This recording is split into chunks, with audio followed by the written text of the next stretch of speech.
All right, here we are getting ready to wrap up the year. It's December 2024. We've counted the votes. The dust has settled. Trump voters are finally going to get precisely what they voted for, and I would argue what they deserve. How do we know this? Well, because we've now had, 6 weeks essentially, of Donald Trump telling us who he's going to hire and what he's going to do. We warned them. They didn't listen. It's all laid out in glorious detail, and it is very, very ugly. You may recall Donald Trump campaigning on, I will lower your grocery prices, talking a big game during the campaign. Elect me and the prices will drop. And then a few weeks after winning, he goes, it's actually really hard to lower the grocery prices. Meanwhile, the people who believed the nonsense are going to end up paying more for groceries when Donald Trump is president of the United States again. We've got Project 2025, Trump's authoritarian cheat sheet of sorts. During the campaign, Project what, huh? Never heard of it, don't know anything about it. Now there's some good conservative stuff in there, some really good stuff in there, Trump says. And of course, the people that he's selecting to represent him, intimately tied to Project 2025. Trump voters, you signed up for this. You said, give me another 4 years, and now you're going to get it, whether you understood it or not. So there is a pattern. The guy loves to promise the world and then reverse himself the second that he's sworn in. He said to workers, no outsourcing of jobs. We're going to bring them back, supply change, by which he meant supply chains. But he doesn't really have any plan to make that happen. In fact, he's going to do the opposite. He promised that he would lower the tax burden for average families. The plan he's sort of floating does not do that. It is handouts for his rich buddies. He said he would replace the Affordable Care Act with something better. He said it in 2015, 2016. He said it in 2020. We were 2 weeks away from the plan in August of 2020. He still has no plan, just a concept of a plan. And if at any point he develops a plan, it will obviously be just as bad as what Republicans came up with in 2017, which fortunately failed. Trump voters didn't just vote against their own interests. They practically drop-kicked themselves in the face. And the truth is that we're talking about policy here as if it matters. What I mean by that is they didn't pick Trump for his policies. Most of them can't even tell you what the policies are. They picked him because he promised to stick it to the people that they hate. The immigrants are going to be punished, they were told. The city dwellers, the political opponents, it didn't matter. It was all about payback and revenge.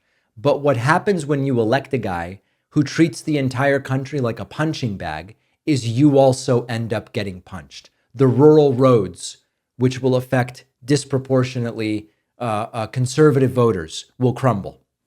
The schools are going to lose funding. Prices are going to go up. Local hospitals will disappear or be barely functional. Wages will stay flat while costs will continue to go up. And it's going to hit everybody. Now, what have we tried? We tried reasoning with these voters for years. Hey, here's a better way to organize healthcare. Here's a workable economic proposal. The actual policies that help people. They don't seem to want it. They prefer the rage bait politics over reason. So now they are going to be stuck with the consequences of their choices. The real question is, and I thought about this a bunch over the last couple of days, does any of it matter in the end? Will maybe losing their health care, paying more for groceries, watching their community fall apart, will any of it flip a switch in their heads? Or are they so deep in their denial and cognitive dissonance that they'll blame anyone but the guy that they put in charge? This is not about gloating or I told you so. This is about facing facts. Trump has already reversed so much of what he campaigned on just in the last couple of weeks. And so Trump voters are going to get what they asked for, which is pure, uncut Trumpian chaos and cruelty. As I've been saying, the unknown is, will the voters learn from it? Because there's two parts. Will the voters learn from it? Will we effectively communicate it with a coherent strategy going into the midterms? If we do, and they learn their lesson and we communicate that, then 2026 could be very bad for MAGA and very good for whatever semblance of the left will be remaining at that point in time. If we don't, all of the disaster will happen. But we're going to be right back here in a couple of years shaking our heads and going, how did they build their margin in the House? How did they build their margin in the Senate? What the hell is going on here? That's the question mark that remains. A lot of what we talked about at the White House earlier this week was about how to manage these next 2 years. I can't tell you I'm optimistic that some kind of real coherent strategy is going to come together. I'm not telling you that I don't believe one will. I'm just saying it hasn't yet. And it's not exactly clear how that's going to happen. But they're going to get what they voted for. Who will they blame? That's a much tougher question to answer.